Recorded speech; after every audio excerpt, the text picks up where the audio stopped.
Hello, everybody. Sorry I missed yesterday. Welcome to today's devotion for December 19th. Today's devotion is titled Learning from Scars, and the Bible reading is from Genesis chapter 32, verses 22 to 32.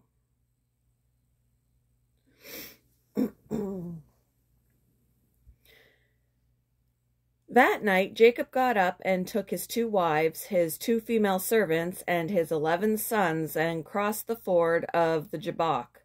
After he had sent them across the stream, he sent over all his possessions.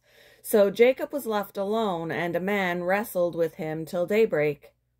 When the man saw that he could not overpower him, he touched the socket of Jacob's hip, so that his hip was wrenched as he wrestled with the man. Then the man said, "Let me go, for it is daybreak." But Jacob replied, "I will not let you go unless you bless me." The man asked him, "What is your name?" "Jacob," he answered. Then the man said, "Your name will no longer be Jacob, but Israel, because you have struggled with God and with humans and have overcome." Jacob said, "Please tell me your name." But he replied, "Why do you ask my name?" Then he blessed him there. So Jacob called the place Peniel, saying, "It is because I saw God face to face, and yet my life was spared." The sun rose above him as he passed Peniel, and he was limping because of his hip. Therefore, to this day, the Israelites do not eat the tendon attached to the socket of the hip, because the socket of Jacob's hip was touched near the tendon. Faye touched the scars on her abdomen. She had endured another surgery to remove esophageal stomach cancer. This time, doctors had taken part of her stomach and left a jagged scar that revealed the extent of their work. She told her husband, "Scars represent either the pain of cancer or the start of healing. I choose my scars to be symbols of healing."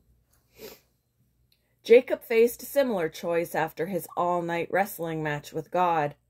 The divine assailant wrenched Jacob's hip out of socket, so that Jacob was left exhausted and with a noticeable limp.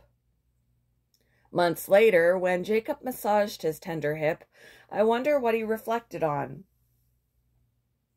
Was he filled with regret for his years of deceit that forced this fateful match?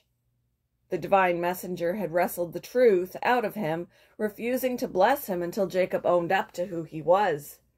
He confessed he was Jacob, the heel grabber. He'd played tricks on his brother Esau and father-in-law Laban, tripping them to gain advantage.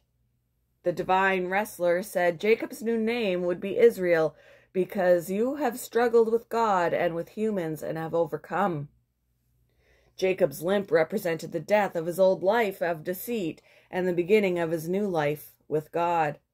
The end of Jacob and the start of Israel. His limp led him to lean on God, who now moved powerfully in and through him.